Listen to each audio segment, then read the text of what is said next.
हर हर महादेव, जय शिव गुरु। देखी जा, जीवन में सब केहू पुण्य करेला, भगवान के भजन कीर्तन करके और पुण्य इकट्ठा करे के कोशिश करेला और भगवान के तरह तरह के पूजा अर्चना करेला, व्रत त्यौहार सब करेला। बाकी का रउरा सभे जानत जा कि वो इंसान कैसन होला जवन के भजन भगवान स्वयं करेले।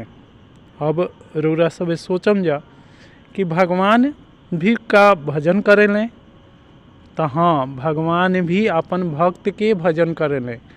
उनकर भक्त अगर प्रिय बा तो भगवान भी ओकर तरह तरह के ओकर चर्चा करेले, सबसे करेले और सबके चाहेले कि वैसन इंसान बनो।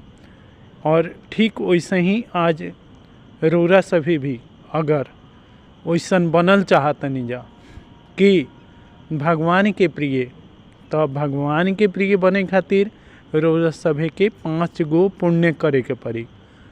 सब केहू पुण्य करेला, तो भाई सोचे के बा कि पुण्य कौन कल जाओ कि जौना में स्वयं भगवान ये चीज़ के चर्चा करस। एक बार महादेव जी कैलाश पर्वत पर विराजमान रहन। माता पार्वती जी कहली कि हे प्रभु, रउरा नित्य प्रति अपन भक्त लोग के ज़्यादा चर्चा करी ना, तो ये बताई कि सबसे बड़ा भक्त कौन होला।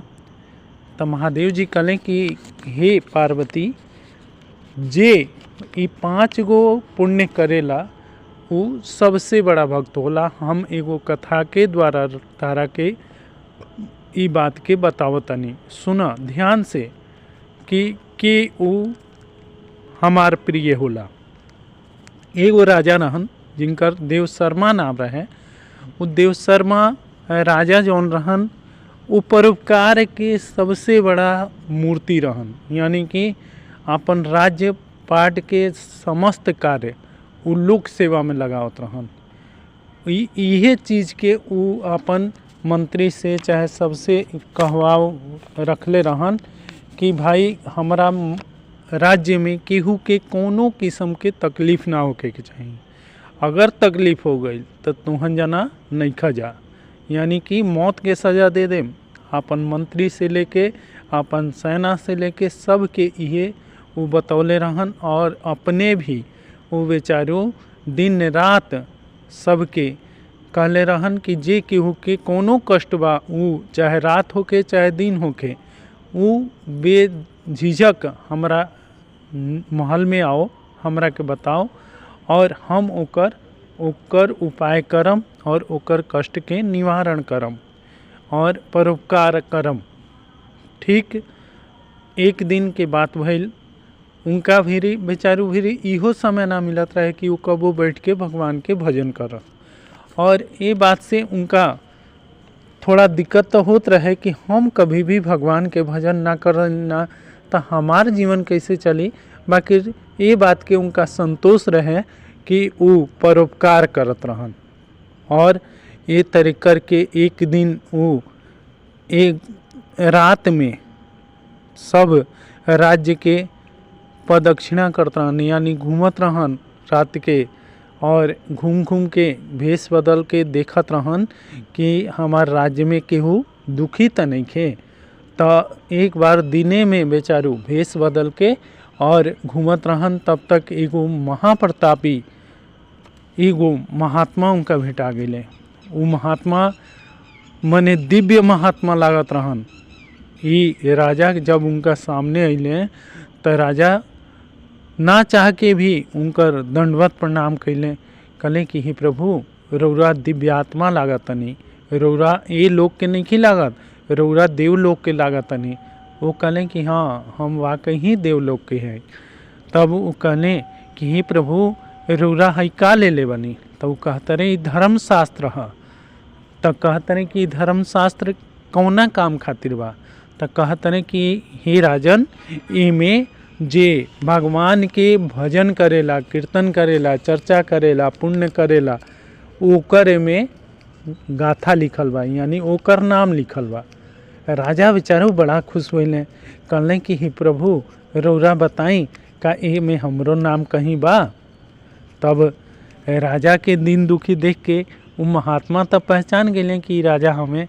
तब वो एक एक पन्ना के उघार के देख लें और वो में कहीं भी राजा के नाम ना रहे। वो कहले कि देखा भाई तहार नाम एमे नहीं खे, तू शायद भगवान के भजन ना करेला। तो कहता रहे हाँ महाराज, हमरा भी टाइमे ना मिले कि हम भगवान के भजन कीर्तन करें, और हम यही चलते हमारे में नाम ना हुई। और ये चलते कह के बेचारू मन में सकुचा के कि हमार जीवन व्यर्थ बा, और सोच के बेचारू कहले कि कोनो बात ना, हम परोपकार तो करतनी। ये बात के उनका मन में बहुत खुशी रहे, और ये सोच के वो बेचारू आगे निकल गए और वो दिव्य पुरुष भी अपना लोक में चल गए। फिर कुछ दिना के बाद वह दिव्य आदमी उनका दूसरा बार भेटा गए, और अब की बार जौन किताब रहे वो सिर्फ 5 पन्ना के रहे, और 5 पन्ना के रहे, और जौन पहिलका किताब रहे वो बहुत बढ़न रहे। तब वो कहले फिर वो दिव्य पुरुष भेटा गए। फिर ही राजा दूसरा भेष में रहन, फिर भी जाके दंडवत प्रणाम कैले। जब दंडवत प्रणाम कैले कहले कि हे प्रभु आज रौरा किताब थोड़ा हल्का लागता, और इमें बहुत कम लोग के नाम हुई, ये बताएं ई कैसन किताब बा। तब वो कहले कि ई जौन किताब बा ई वो आदमी के बा कि जेकर स्वयं भगवान भजन करेले। भगवान के तो भजन सब केहू करेला, तो ओकर वो किताब में रहे। और ई किताब ये चलते पतला बा और छोटा बा, ये में स्वयं भगवान जेकर चर्चा करेले भजन करेले वो आदमी के नाम बा। अभी बेचारू राजा बड़ा खुश होइले, कहले कि हे प्रभु ये में तो जरूर हमारा राज्य के केहू न केहू के नाम हुई। और कहले कि राज्य के, तो कहता रहे कि हाँ हम स्वयं राज्य के महाराजा हैं, और हम सिर्फ अतने काम करी ना। हे प्रभु रौरा से का छुपल बा, हम अतने काम करी ना कि हम परोपकार करी ना, हम लोग के दिन दुखिया के सेवा सत्कार कल चाही ना, और इहे हमरा आनंद अनुभव होला, और यही में हम भगवान के देखी ना लोग में। तब वो कहने कि हे राजन तू वाकई सबसे महान बाड़ा। तब वो कहले कि देखी ना ये में हमारा राज्य के केहू के नाम बा। तब वो उघर लें, और सबसे पहिल का पन्ना पर ये देख के राजा भी आश्चर्यचकित हो गए कि उनकर सबसे पहला नाम रहे। अब ये पूछले कि हे धर्म पुरुष रौरा बताई कि सबसे पहले हमार नाम कैसे आ गए, हम तो कबो भगवान के स्मरण ना करी ना, हम कबो भगवान के यादें ना करी ना, हम तो कबो कोनो व्रत त्यौहार ना करी, कोनो पूजा अर्चना ना करी, तो ए में हमार नाम कैसे आ गए।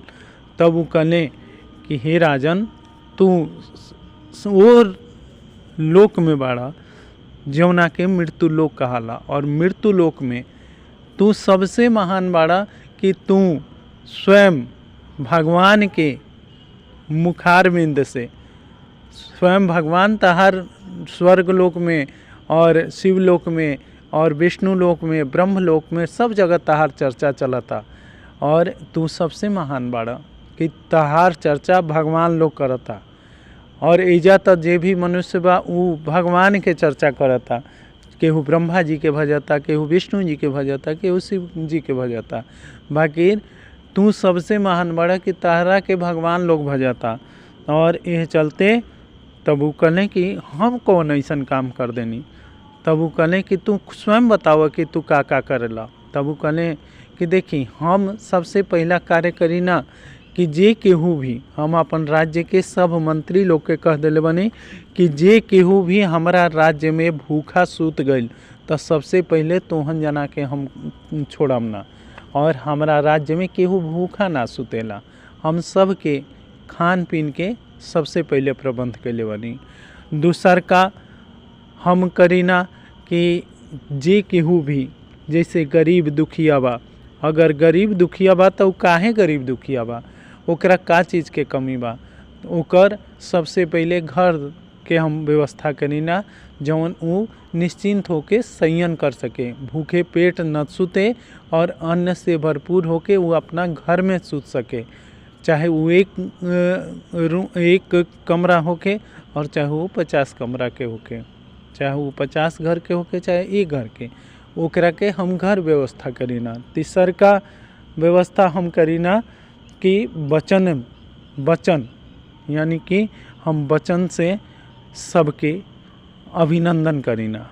हम केहू के भी आज तक कड़वा वचन नहीं की बोले, चाहे वो कैसन को अपराधी ही होके, ओकर अपराध के भी हम जहाँ तो कोशिश करीना कि ओकर अपराध के हम पुण्य में बदल दी और वो अपराधी के पुण्य बना दी, ताकि वो भी हमरे लेखा परोपकार करो, दूसरा के सेवा करो। और ये चलते हमारा राज्य में केहू चोर नहीं खे, और चोर ना रहला के चलते हमारा राज्य सर्व सुखी बा। और तीसर का तो हम बता देनी, चौथ का हम सबके आदर करीना, चाहे वो गरीब होके चाहे वो अमीर होके, जे केहू भी आवेला हम ओकर वचन से समर्थन करीना। ओकर अतना प्रिय वचन हम सबके कले बनी कि सब केहू वचन से अगर केहू के कड़वा बोलल, अगर केहू के मन दुखी भइल, तब हम ओकरा के मृत्यु दंड दें। और पांचवा सबसे बड़ा हम करीना कि हम मन से कभी भी केहू के मन से दुखी ना करीना। मन से ओकर चाहे कोनो कार्य होखे, हम अपन मन तन धन तीनों चीज़ समर्पित करके ओकर मन के खुश करे के कोशिश करीना। यही हमार पांचों कर्म बा, और यही 5 कर्म हम नित्य प्रति करत आवतनी और कोनो कार्य ना करीना। ये पर वो धर्म पुरुष स्वयं प्रकट हो गए भगवान शिव के रूप में, कहले कि अरे तुम्हारा से परोपकार और की करी। हे राजन, हम तारा पर सबसे ज़्यादा प्रसन्न बानी कि तू वो कार्य करेला कि जौन देवता लोग के भी दुर्लभ बा, और मनुष्य के तो ये 5 कर्म करे के चाहिए। और ये तरी हम वो राजा के भजन करीना। माता सती जौन रही, माता पार्वती जौन रही, भगवान के बड़ा उपकार मन ली कि हे प्रभु वाकई ही वो पुरुष सबसे धन्यवाद जौन ये 5 गो पुण्य करेला। हर हर महादेव, जय शिव गुरु, जय गणपति भगवान।